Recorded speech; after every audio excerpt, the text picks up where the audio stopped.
Hi, everyone. This is Raul Pinto, Senior Staff Attorney with the North Carolina Justice Center.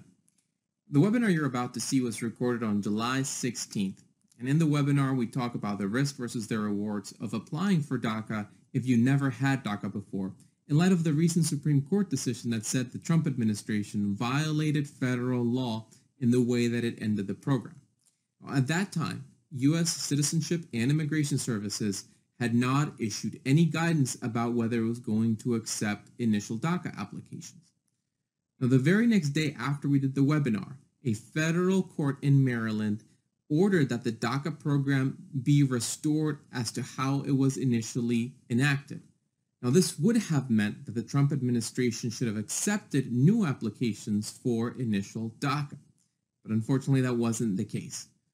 On July 28th, today, USCIS issued a new memo saying that it will not accept new DACA applications, that people renewing DACA will only get DACA for a period of 1 year, and that advanced parole for people who have DACA would be available but only in exceptional circumstances. So this obviously changes some of the information that was said on the webinar, and it remains extremely important that if you think you're eligible for initial DACA, that you talk to an attorney. There could be some very limited litigation opportunities, but they're going to be very limited, and you're only going to be able to explore those if you talk to an attorney.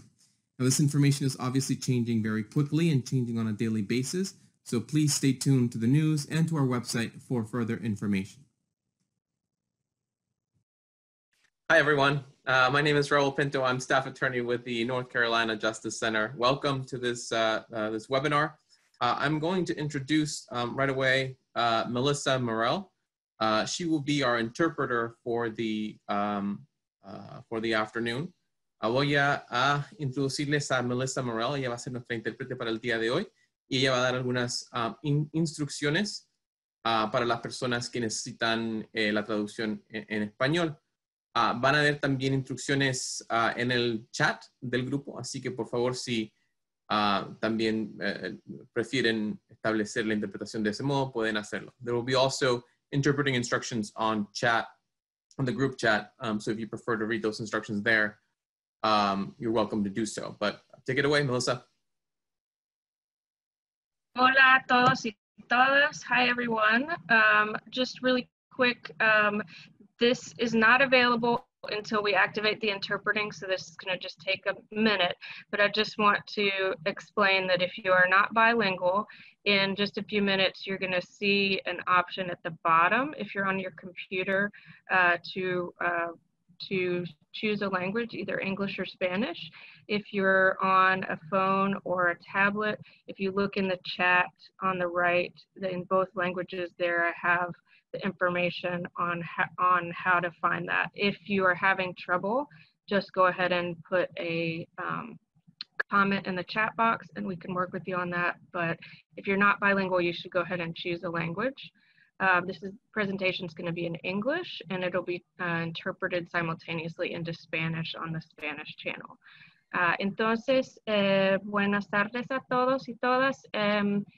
Vamos a tener interpretación en español. La presentación se va a presentar en inglés y vamos a tener un canal de interpretación en español. Entonces pueden ver las instrucciones en el chat allí de cómo escoger un canal para español si quieren escuchar en español. Todavía no se puede ver en este momento hasta que activamos la interpretación. Si tengan en algún momento algún problema, pueden poner su comentario en el chat. También si alguien que habla español, si tenga pregunta, se puede poner en chat en español y nosotros podemos traducirlo y hacer la pregunta cuando tengamos los momentos de preguntas. ¿Okay? Entonces vamos a activarlo. Y van a ver ahí abajo su lugar donde pueden escoger. Hello everyone, my name is Juan Calderon. Thank you for joining us today. I'm a paralegal for the Immigrant and Refugee Rights Project at the North Carolina Justice Center. For those of you who don't know much about the Justice Center, we are a progressive research, legal, and advocacy organization located in Raleigh.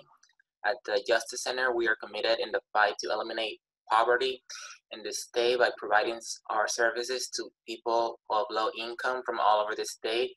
The Immigrant and Refugee Rights Project, of which I'm part of, focuses on community education, grassroots organizing, and providing free legal immigration services for high-impact cases. Raul is our senior immigration attorney for the project, and he's mainly involved with legal advocacy, community education, and litigation in immigration court. Now I turn it over to Raul. Thank you, Juan. Thank you, everyone, like I said, for joining the call today. This is mostly to give folks information and to really try to weigh in as to what the risks are going to be for new applicants or DACA who may want to apply for DACA for the first time. With me today is also our special guest, Kara Lancaster. She is an attorney with Ogletree, Deakins, Nash, Smoke, and Stewart. And she'll be talking a little bit about how people with DACA may be eligible for employer visas. And we'll get to her part of the presentation a little bit later on.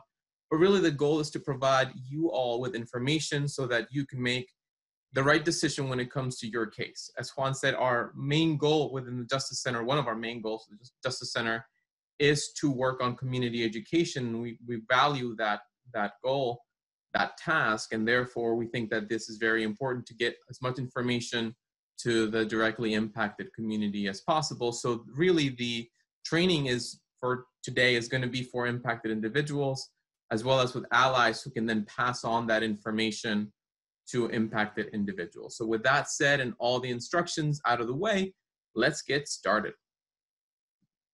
See if I can do this slide presentation and to keep going. So basically what we wanted to discuss from the very get-go was what did the Supreme Court decision say?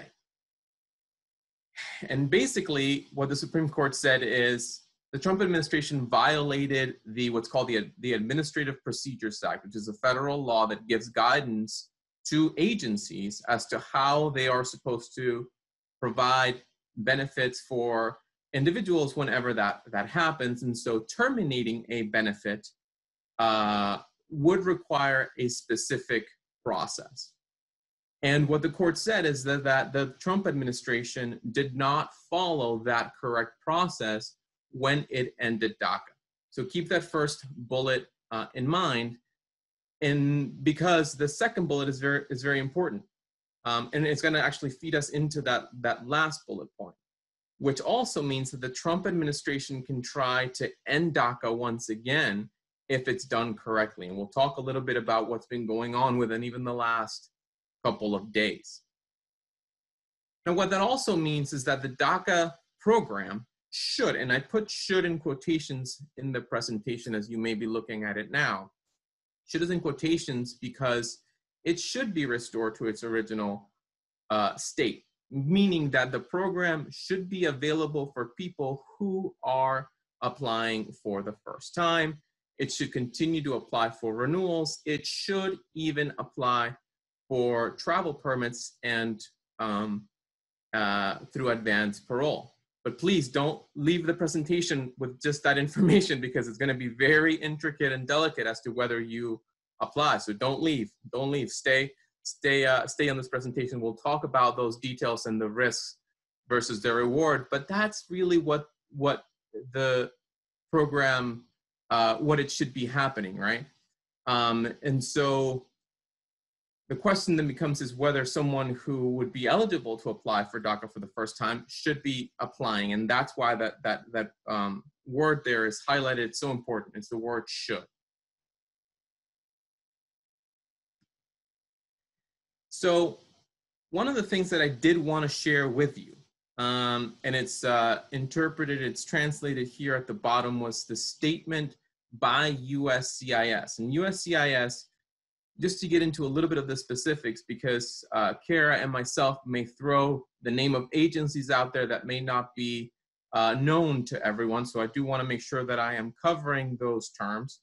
USCIS is U.S. Citizenship and Immigration Services. So when we use that acronym, we'll be talking about the agency.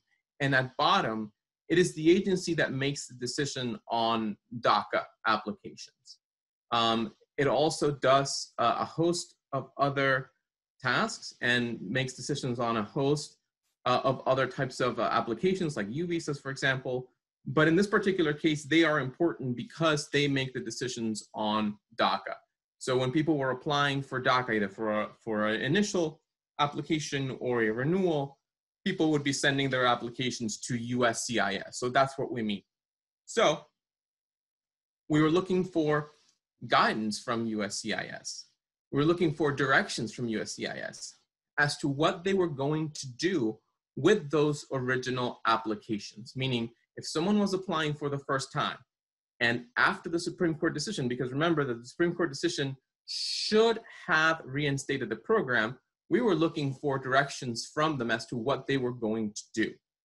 Now, oftentimes USCIS, once they get an application, it's not necessarily an attorney, a lawyer, that receives the application and makes the decision. Rather, it goes through someone who just reviews it, who making a determination whether all of the evidence is there to approve it. And so really, those folks that work in that sort of frontline desk, if you want to call it that, those folks are the ones that need really the direction from the agency to see what are we going to do with these types of applications.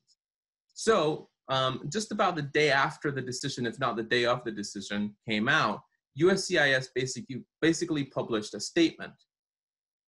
It basically said that they disagreed with the Supreme Court decision.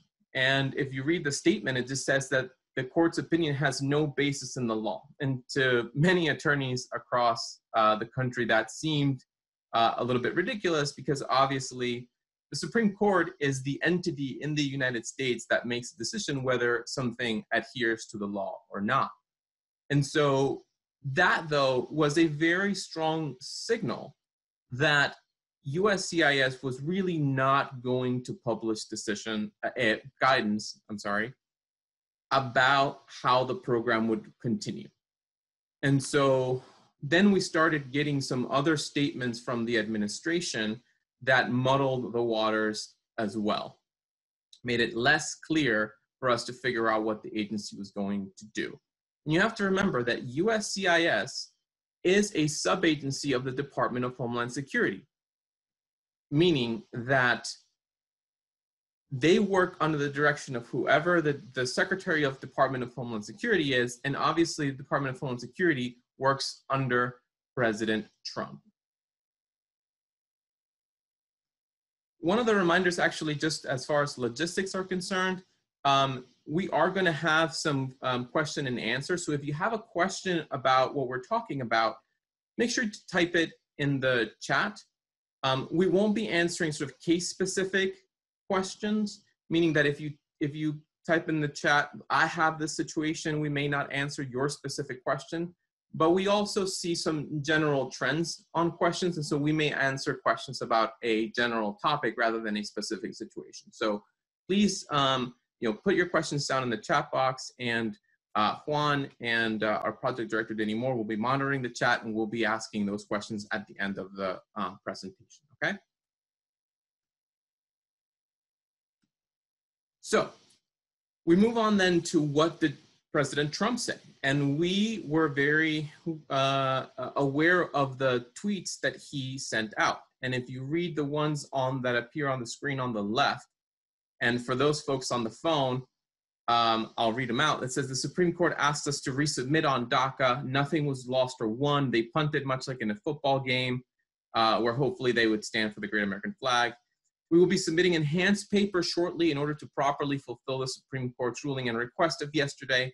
I have wanted to take care of DACA recipients better than the do-nothing Democrats, but for 2 years they refused to negotiate. They have abandoned DACA. Based on the decision, the Dems can't make DACA citizens. They gain nothing.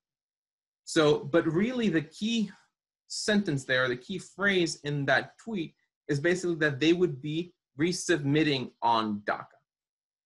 And so that led us to believe that they are more interested in ending DACA once again in a legal way, supposedly, than actually providing guidance as to how they will retake the the acceptance of applications.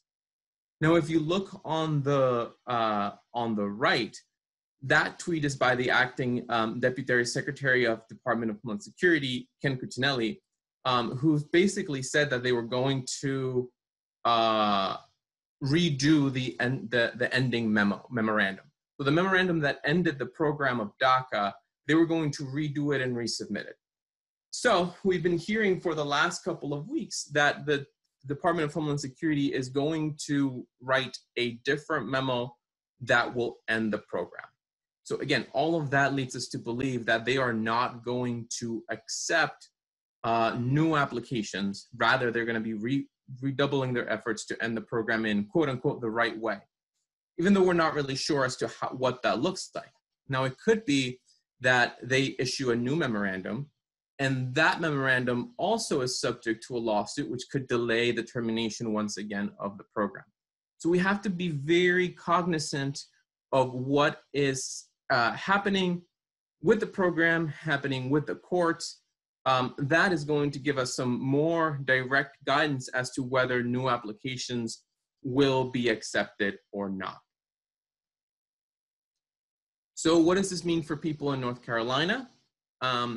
People who have DACA in North Carolina obviously can continue to renew it. As far as we know, that has not stopped. People who are applying for renewals, they have been getting them. And as a matter of fact, they've been getting them relatively quickly. So our office about 2 weeks ago or so, maybe 3 weeks ago, sent a DACA application into USCIS right before the decision came out, and it was approved in about a week or so. So we're seeing very fast turnaround times on those applications, okay? That then also means that DACA recipients in North Carolina can renew their driver's licenses. So if you look at the right-hand side, that's an examples of how the DACA license looks in North Carolina. So if you have DACA, that is how your license looks. If you see that it says legal presence, no lawful status, and that is just correct legalese language. It's just very legally correct language. Unfortunately, it's there, which kind of marks you as a DACA recipient, unfortunately. But that is what it says.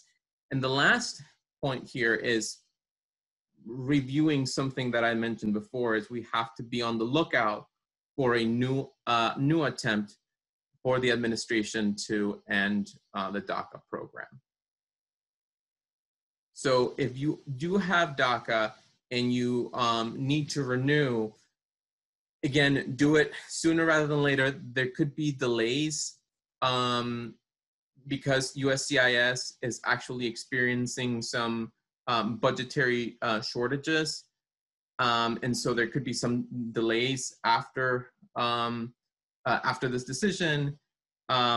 We also know that if you file ahead of time, you're buying yourself some additional time if the program is ended. So that is something also to keep in mind. Okay, so what about new DACA applications? Very important, really that's the $1 million question, and we're going to talk in detail about that. I thought that it would be a very good idea to review the eligibility requirements, because remember, DACA was not available for everyone, right? You have to have met some very strict criteria, and this strict criteria also continues to apply. This basically means that folks, the window of people that are eligible for this type of relief is shrinking. Because if you look at the age category in the first point there, in the first requirement, that's what's keeping people out of DACA, right? So you need to have been under the age of 31 as of June 15th, 2012. You had to have been in the US before 16 years old.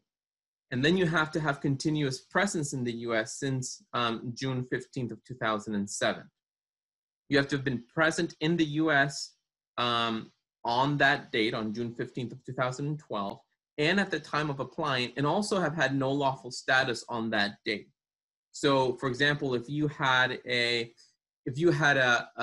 entered the United States with a tourist visa, but you overstayed that visa, right, and you had that tourist visa at that time, then unfortunately you did not qualify for that original DACA, and you wouldn't qualify for it now. We have to be very careful about these requirements. The sixth is the educational requirement, which also could get a little more stringent, and we'll talk about that. But in the Obama administration, when the program was first announced and then expanded just a bit, there were different educational requirements or educational programs that could have fulfilled this requirement. So obviously, if you were still in high school, that made you qualify for DACA. If you were in some kind of college, or even getting your GED was qualified you for DACA. There were even programs like ESL programs that qualified you for DACA. Different types of educational ways to meet that requirement. But there was also disqualification, which did disqualify a lot of folks for certain crimes. And we know, for example, that DUI was what's called a significant misdemeanor. If you had a significant misdemeanor, you would be disqualified. If you had 3 misdemeanors, and these were convictions, by the way. So if you were convicted of 3 misdemeanors, then you would be disqualified. If you were convicted of a felony, then you would be disqualified. And unfortunately, that the DUI crimes, for example, of domestic violence, did disqualify some folks. So those were the original requirements. And again, I want to highlight that these need to be met now as well. If anyone is thinking about applying for DACA for the first time. So should I apply for the initial DACA? And the first point remains true, and this is what I want you all who are thinking about applying, who are in contact with folks who may be applying for the first time, that I want you all to know that right now USCIS has not provided directions as to how it's going to accept these types of applications. And as a matter of fact, we have been hearing now from listservs. So when the decision first came out, there were some attorneys and some more nonprofit organizations who advised their clients to go ahead and apply if they had first-time applicants, okay? For several reasons, and that, it really depends, and we'll talk about that in a little bit as to what those reasons may be. But really, the folks started applying because, again, the Supreme Court, one of the things the Supreme Court said was that the program, that the effect of the decision was that the program should be reinstated, right? But without any direction, again, those frontline officers don't really know what to do. So now we're hearing via emails from different immigration attorneys who submitted these types of applications that the applications are being rejected. Because again, USCIS has not provided that guidance. So what I anticipate will happen, and we'll go through what the possibilities are here, but it goes through the first ones. And you really have to know what your risks are here. You really have to know what you're putting yourself through if you file an application. So the first possibility, if you file a new application, is you have the rejection of the application. And to be perfectly honest, I think that would be sort of, other than obviously being accepted and being granted DACA, right? That would be the best case scenario, because that means that USCIS takes the application and says, this benefit is not something that we're doing right now, and it just kicks the application back. And if you remember, DACA applications cost $495, so it had a significant cost, and there was a proposed rule that would actually make them more expensive. So you have to be very careful about that, because the second scenario here would be a denial of the application.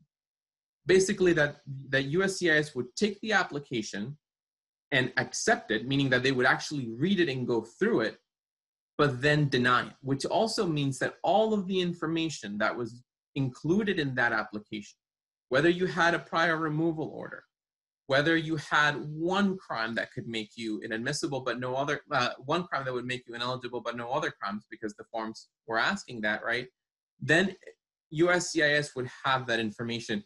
And once USCIS has that information, it can do a whole lot of things with it. The denial of application would also mean that your fee would not be returned, okay? It would mean that USCIS would basically keep your money. And obviously, for some folks who may have 2 children who are of age or DACA, they would be keeping about $1,000. And so that is the big risk.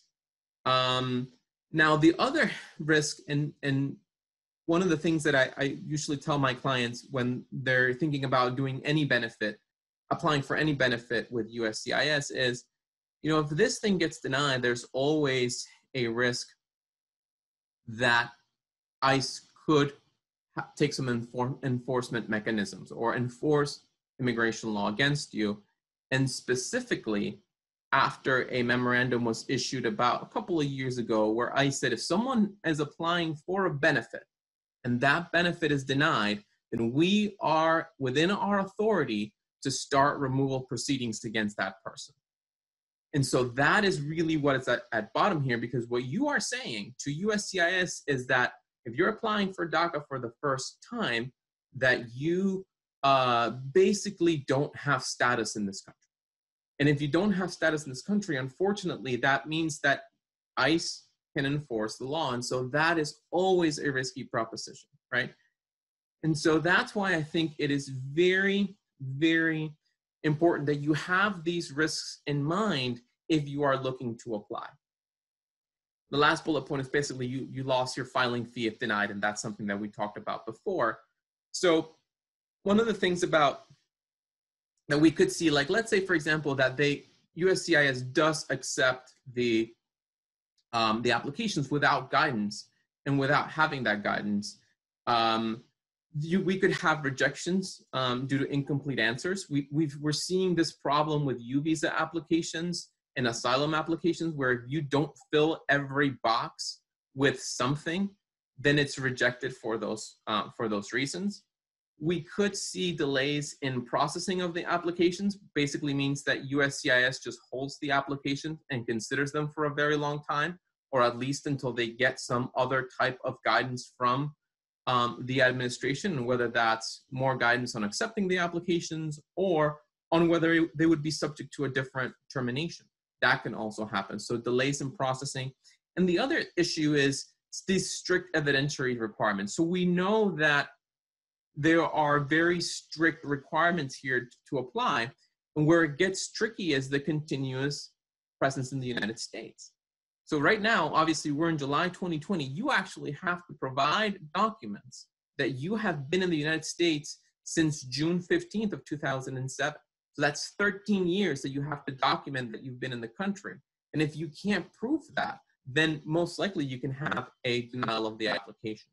So what I would say is that if you can't meet those requirements strictly, if you can't show that, then that's going to be a very high risk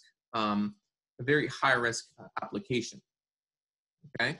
So actually, before I go on though, one of the benefits of actually applying for it is that one of the strategies that was being talked about was if someone were to apply for DACA initially and not get it, meaning that this application was rejected, you actually get a paper from USCIS saying your application has been rejected. A lot of attorneys are saying that they are developing a legal strategy to have folks who have applied sue the federal government in case that the government should be accepting these applications now. And so at the very least, that also gives you that paper so that if there is a lawsuit that would cover everyone, you would have that proof that you at least tried to file that application.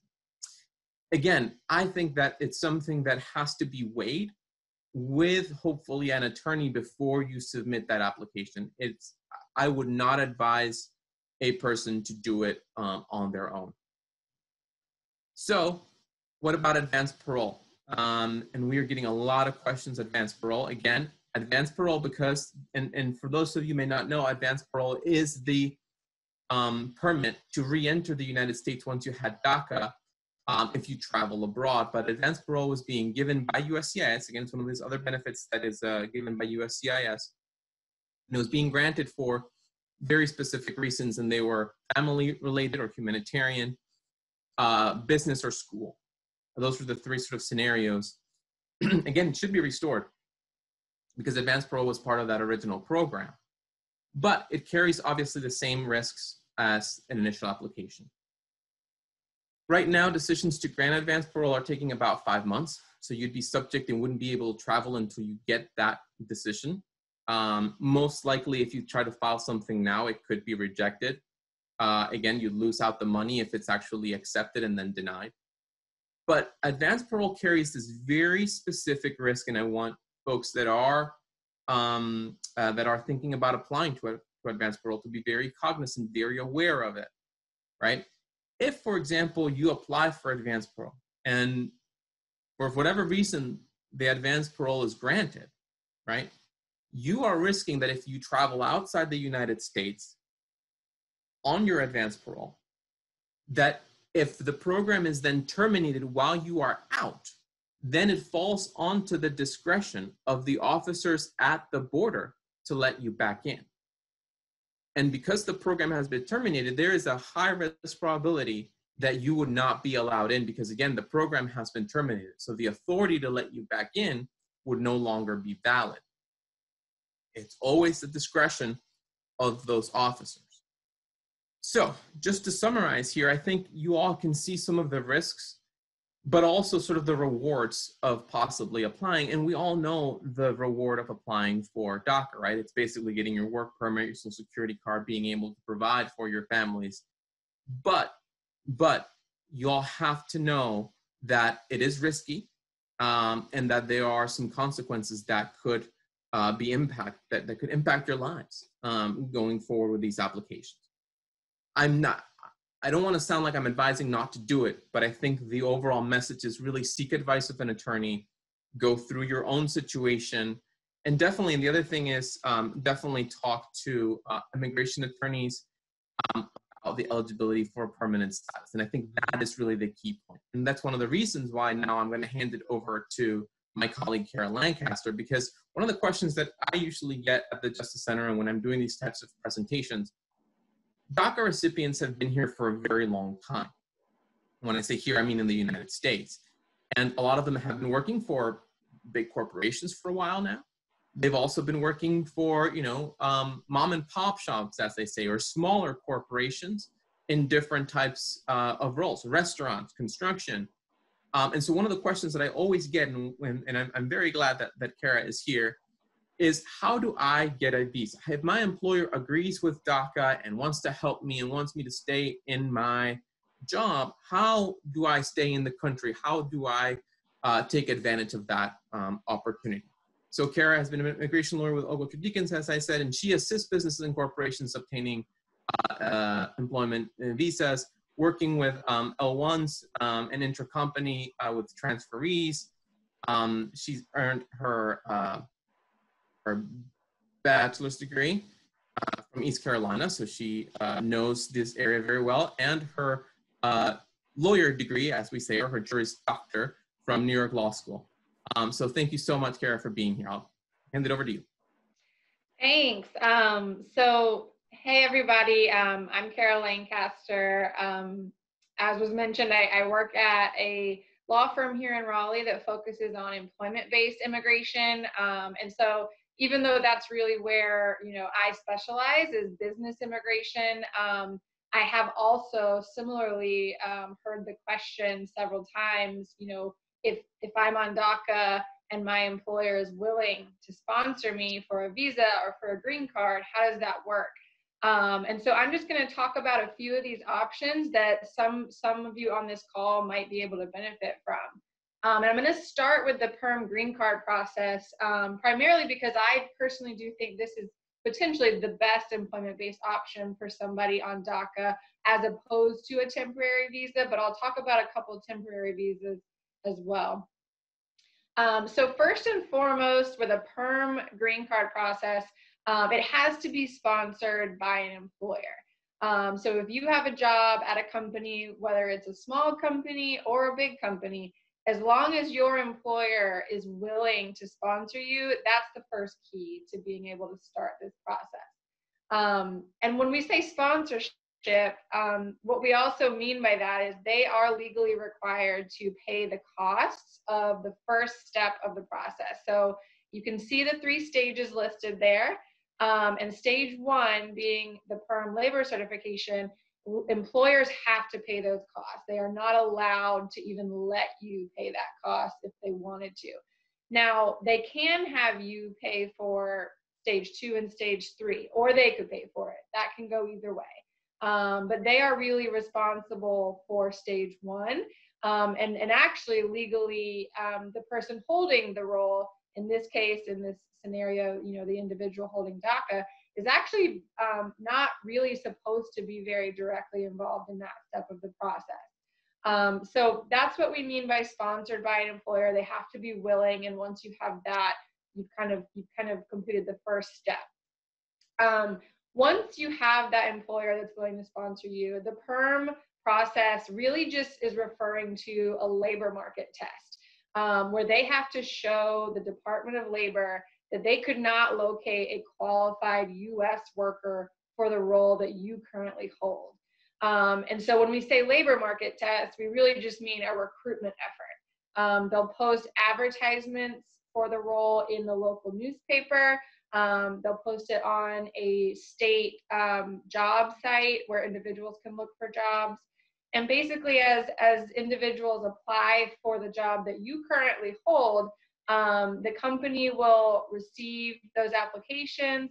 They'll have to look through them and screen them and determine, is this applicant qualified for the position or not? If they don't locate a qualified U.S. worker, and that does mean, only if it's somebody that is a U.S. worker. So if somebody applied for the job, but they also required sponsorship, those individuals do not have to be considered as part of this recruitment effort. But if they can say at the end of it that they did not find a qualified U.S. worker, they can then file your PERM application with the Department of Labor. And that at that point, you've kind of done the hard part of this, really. The Department of Labor will just process that application and certify it for the most part.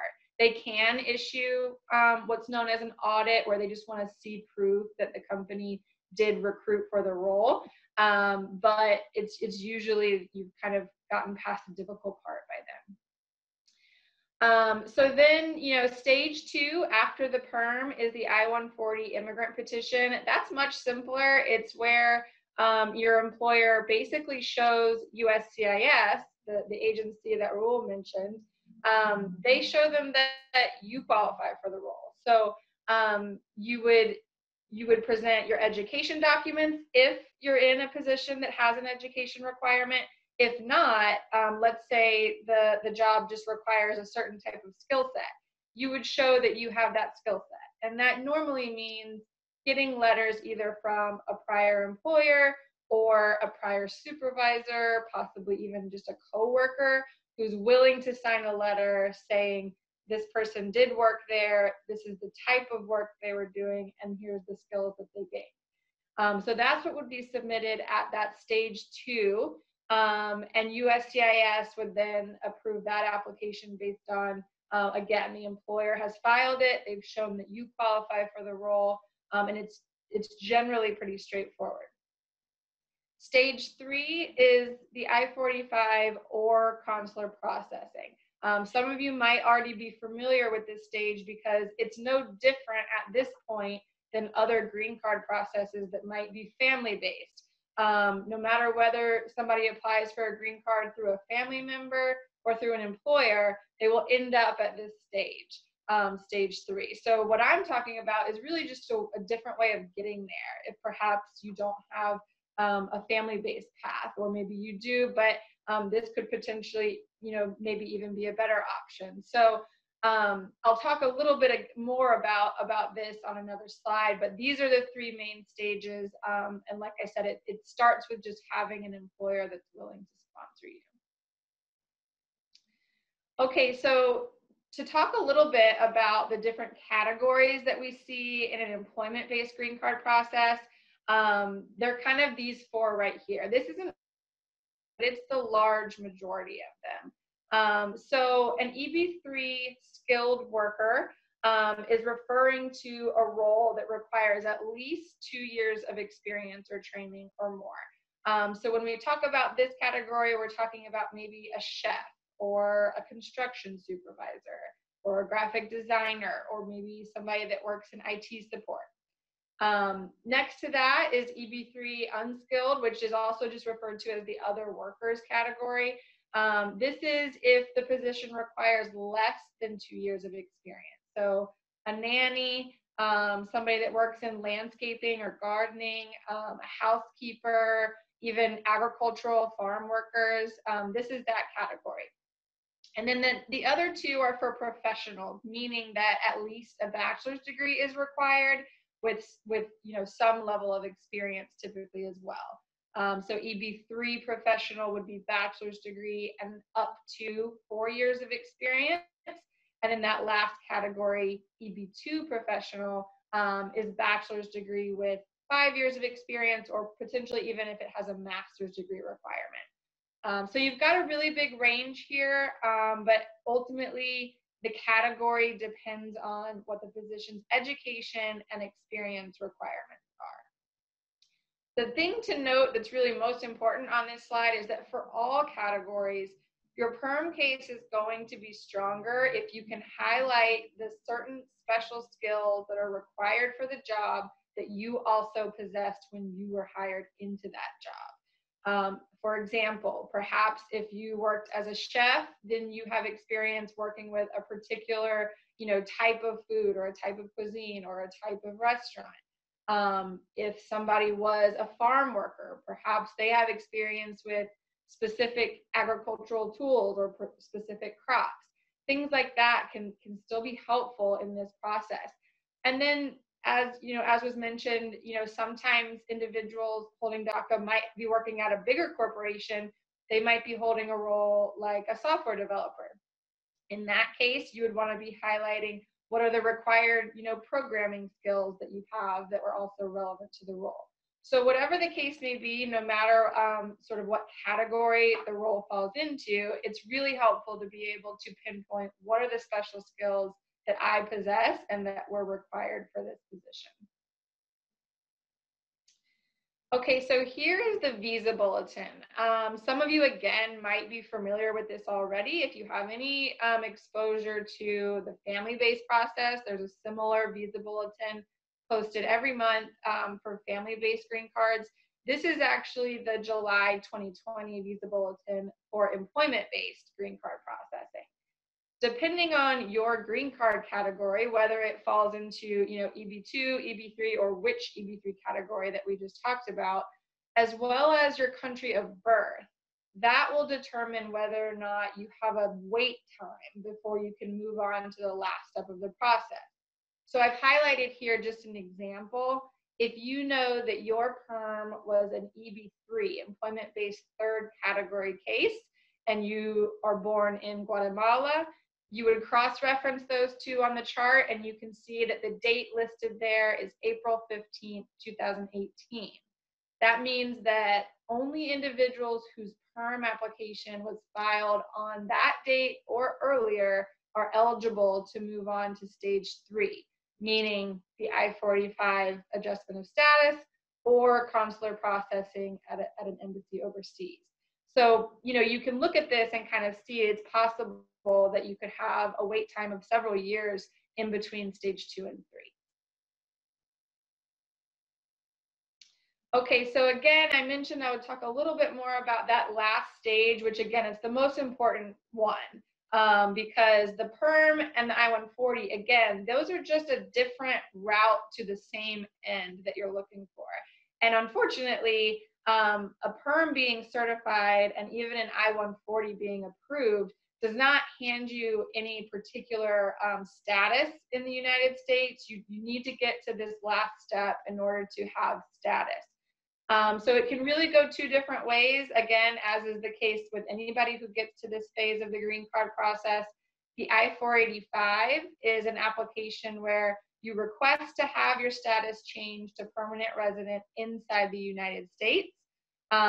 This is only an option if the applicant entered the United States initially with a valid visa and has not accrued more than 180 days of unlawful presence. To put it a different way, if somebody holding DACA initially entered with a valid visa and essentially by around 18 and a half years old, you know, had applied for DACA, you might be eligible for this option where you can receive your green card inside the United States without having to travel.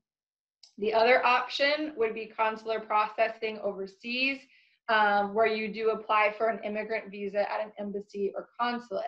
Obviously, there are separate challenges to that for anybody holding DACA. Departing the United States is something that you definitely want to talk to an immigration attorney about. And really, these two options, I would recommend thinking about and talking about with an immigration attorney before even starting a PERM process, because at the end of the day, this is where you'll find yourself, even if steps 1 and 2 are completely smooth and successful. And this is an analysis that you'll have to do one way or another. All right, and lastly, I did just want to talk about a couple of employment-based temporary visa options. Again, I personally think that that green card process is potentially the better option for somebody holding DACA, but we do get questions, you know, about temporary visas as well. So there's the H-1B visa for specialty occupation roles. And again, that a specialty occupation really just means a role that typically requires a bachelor's degree for entry into that position. There's also a TN visa for nationals of Mexico. But there's limitations to these. Number one, they are temporary in nature. So this is not a permanent solution. The H-1 visa can give you up to 6 years of time in that status, although it can be extended beyond that 6 years if you meet certain employment-based green card milestones. But overall, it's still a temporary fix. And the TN visa, while it doesn't have a particular limit on how long you can hold it or how long you can renew it, there is a law that says you're only supposed to hold this visa if you have a temporary intent to be in the United States. So more than likely, if you're holding DACA, that's going to be hard to show that you have a temporary intent to be in the United States. As I mentioned, these visas are generally only available for professional roles where at least a bachelor's degree or several years of experience are required for the position. And then both of them, in order for you to hold this status, you would ultimately have to activate it at a U.S. consulate or embassy overseas via consular processing, similar to the stage 3 option with the green card process, where you might have to depart the United States. It carries a lot of the same risks of having to balance sort of, do I need a waiver before I leave? How am I going to get back in? Is there a risk that something could happen while I'm outside? So again, always best practice to speak with an immigration attorney who can help you sort through those issues. And I think that's it for me. I hope that was helpful. And hopefully if any of you feel that this does fit your situation with your particular job or your particular employer, it's definitely something that I think could be beneficial for individuals holding DACA. Kara, so thank you so much for your presentation. And if you don't mind sticking around and for the question and answer, again, if you have a question, we may not be able to answer your specific case question, but we would be able to answer sort of issue-based questions. So please type in your questions in the chat box of the presentation, and we'll try to get us to as many topics as possible. Within my last 5 minutes or so, and hopefully, folks, we want to just keep it to an hour or so, but we'll stay a little longer to get to the questions part, because I do want to make sure that folks know what is at stake and how they and we can really talk more about a permanent solution for DACA recipients. Basically, we have a lot of data. The Justice Center works with the Budget and Tax Center in North Carolina, and they have done a lot of research relating to the economic benefits of DACA recipients. We know that they help North Carolina as a whole. Their educational attainment increases wages for everyone, and DACA provides critical connections to the formal economy, supporting the wages and strength for all workers. And the reason why I wanted to highlight these is because we wanted to basically give you all tools that if you are visiting a senator or a representative or your representative and advocating for DACA recipients, that you have some of this material in hand. Some, by the numbers, 24,000 DACA recipients in North Carolina. This was not a North Carolina number, but I thought it was very interesting that 256,000 have US-born children with DACA parents. And so we see the impact that this is having on families, not just that individual. 19.5 million in mortgage rental payments in Charlotte made by DACA holders. 17.8 million in mortgage and rental payments in Raleigh made by DACA holders. And that's one particular industry. $58.6 million estimated amount paid in state and local taxes by DACA recipients. And that figure includes DACA eligible individuals in 2018. So we see the benefits of continuing with the program the way that it was intended. So again, I wanted to touch base really quickly about what's right now in the Senate, what is right now in the House of Representatives, so people can really advocate for these more permanent reliefs. Right now, the one that most folks are supporting is the American Dream and Promise Act. It has passed the House of Representatives. So all it would need is a vote in the Senate and then a signature by the president. And it would actually cover DACA recipients and TPS, because if you remember, the Trump administration had announced that it would also end TPS, temporary protected status, for folks from Honduras, El Salvador, Haiti. And so it's really expansive. So it applies and helps a lot of people. It's not strict to DACA recipients. It does contain a pathway to citizenship, which is also very good, because we know that the continuity of these folks within our economy, it enriches our communities. So we want a bill that will have that aspect of it. Special considerations. It covers people who arrived 4 years before the enactment of the law. So it actually is a little broader also than the program of DACA itself. So we wouldn't be looking at the DACA requirements anymore. We would be looking at the requirements of this particular law. The RAC Act actually and the Bridge Act are teetering right now. Those were more restrictive.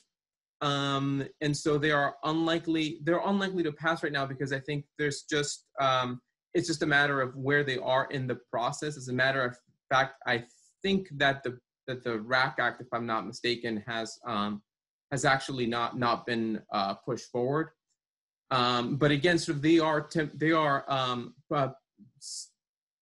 general fixes for the DACA program. If you take a look, for example, at the Bridge Act, there's no pathway to citizenship. And so, that could obviously be very problematic, because we could be here, even though this would be a congressional act that would provide some kind of higher level of protection, it wouldn't provide any additional protection. Basically, it would not grant folks who have DACA right now the legal permanent resident status. And the last one that I want to note, the last one that I wanted to note is the one that has been proposed by Senator Tillis, which is the Succeed Act. And the Succeed Act is very interesting because it does provide a pathway to citizenship, but it's very restrictive. If you take a look at who would be included, it'd be people with prior orders of removal. And we know that DACA, if you had a prior order of removal, that DACA would still cover you. People who are inadmissible or deportable. So basically, if you have committed crime of moral turpitude, and that's a very specific immigration term, but it could range from anywhere from shoplifting to domestic violence. Sometimes those crimes could be crimes of moral turpitude. You would be excluded from this benefit. And it does cover a pathway to citizenship, but there are other limitations. For example, that if you become a legal permanent resident through this law, you then wouldn't be able to petition or ask for a visa for your loved ones. And obviously that could be very limiting for folks with families in the United States. Again, the reason why I wanted to highlight this is because I want people to know that when they say, I support Dreamers, I mean, Senator Tom Tillis could also say, I support Dreamers, but you have to look at exactly the specific details of what he is proposing. Requires individuals who lost status due to crime to agree to expedited removal. Expedited removal, again, is a very specific immigration term, but what that means is that you would not get to see a judge before you are actually deported, that you would actually be deported right away. And so that is obviously problematic. And we're seeing right now how these bills are progressing. And I guess the last thing that I could share just within the last couple of minutes is that the Trump administration yesterday, a couple of days ago, I think 4 days ago, in an interview with Telemundo, said that he was going to sign an executive order granting DACA recipients a pathway to citizenship. And I believe Senator Ted Cruz immediately said, that's not possible. You can't do that. And for once, I mean, I actually kind of agree with Senator Ted Cruz. He cannot do that through executive order. It would be very hard to pass through, not only pass through Congress, but just how the immigration system is actually set up. That would be very difficult. We really right now don't know exactly what the Trump administration has in mind and how that is going to protect the DACA community. Because the other thing he said is that he wants a merit-based immigration system. And what that could mean is something like what Kara was saying, right? Where, for example, the people with higher degrees are given priority within the system, if not preference over anyone else. And so if there is some kind of DACA protection in a bill that provides this sort of turning around of the immigration system, that can also be bad. And right now, there are very limited bills. Actually, I don't think there are any bills that have passed either chamber, meaning either the House or the Senate, that would actually do this. There was one introduced, but none of them have passed. And so we're waiting to see what the Trump administration actually meant when President Trump announced that he was going to provide protection for Dreamers. We just don't know. And as a matter of fact, there's been rumors that there's going to be an end to DACA. There's been also rumors going around that actually the Department of Homeland Security even does not know what he has in mind. So keep an eye on the news. As Kara and I said before, talk to an immigration attorney before you embark in any process, and specifically if you're applying for DACA for the first time. With that said, I'm going to open it up. I think my colleagues with the Justice Center, Danny Moore and Juan Calderon, have been monitoring your questions. So hopefully we have a couple of good ones that Kara and I can tackle.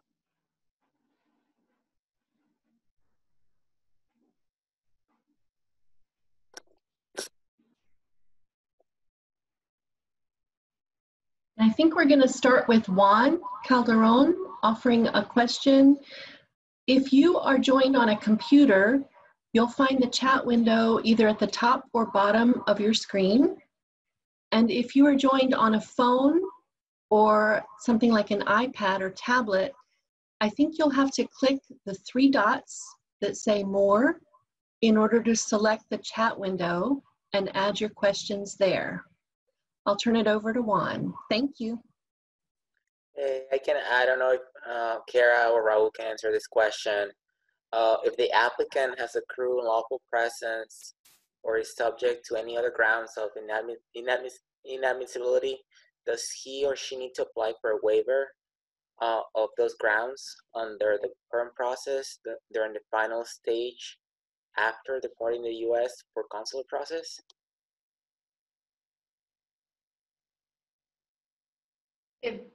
So the question was if you have any unlawful presence? Yeah, or any other grounds.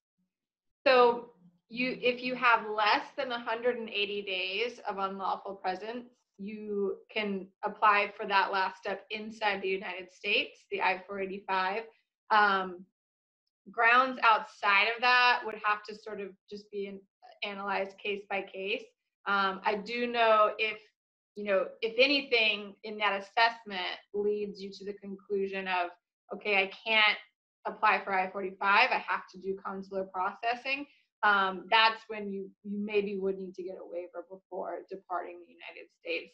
I don't have as much expertise probably as Raul has in that area, but I do know that's something that some people have to consider. Yeah, and I'll add sort of how it would work in a family-based petition. So let's say, for example, that you're the husband of a U.S. citizen or the wife of a U.S. citizen. Then yeah, you'd have to take a look at what ground of inadmissibility applies to see if a waiver is even possible. So for example, if you've ever said that you are a U.S. citizen in a form, that could be fatal to an application as far as the family-based petitions are concerned. But for example, if you've been undocumented for more than a year, that's something that could that could possibly be waived depending on the circumstances of the case. So it really does depend, and that's why it's so important to talk to an immigration attorney, and specifically for DACA folks, because DACA folks, remember, some folks got it at the age of 15. You had to be 15 to apply for DACA. And so they've never accrued, and if you've been renewing periodically, you've never really accrued unlawful presence. So you may actually not have that problem. It gets a little tricky if you've let it lapse, right? If you, for example, let DACA lapse, or if there are gaps within your applications, then that could be problematic and could pose obstacles down the road. Thank you for this informative presentation. One other question is, should people who have active DACA right now renew as soon as possible, given all the uncertainty about the future of the program? That is a very, very good question. And I'd say it depends on, I'm going to give you the lawyer answer. It depends. It really depends on this specific situation, right?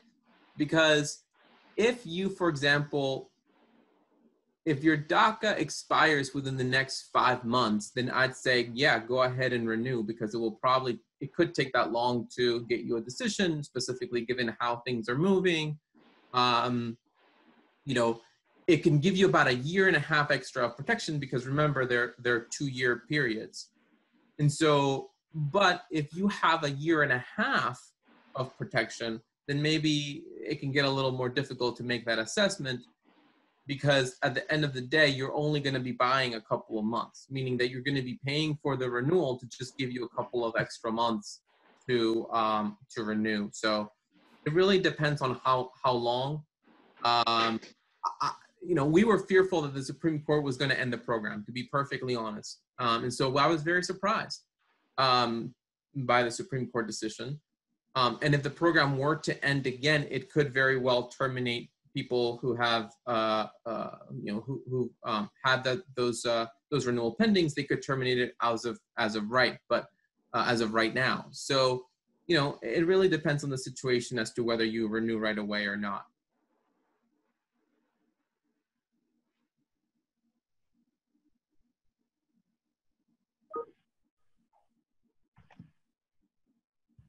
Danny or Juan, are there any other questions in the chat that we haven't answered?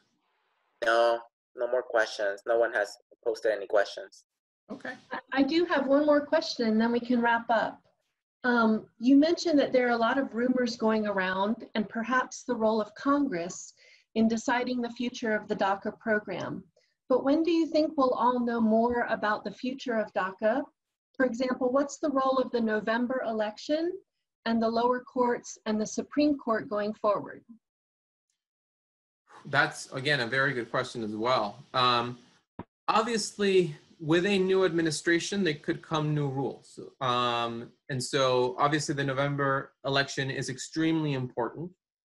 Not only because you're choosing who is going to be the president, and therefore who is the head of Department of Homeland Security, and the agencies making these decisions, but because you can possibly have a turnaround in the Senate that could be more friendly to a permanent DACA solution. And I think that is extremely important, right? If we want to get something passed in the Senate, I think we're going to need a change. And so I think that's why these elections are extremely important, and also sort of the court, right? As I mentioned near the beginning of the presentation, is that if the Trump administration issues a memorandum that terminates DACA once again, then it very well could be that there's a lawsuit over it again. And so we would wait to see what the courts do. I mean, remember that the continuation of renewals, but the stop of initial applications and advanced parole, that was a system that was devised by a court. That was a system that was devised by a district court. And so we have to be very, very aware of what the courts are doing and what they could do with a new order to terminate the program. And my expectation would be that a new termination would also end up in court. I'm not certain, but it can very well end up in court, and we can see what the program looks like after that court decision. Any other questions sort of in that while we answered those queries? There's one question, Raul. Yeah. It says, what will happen if DACA ends and you are a DACA parent?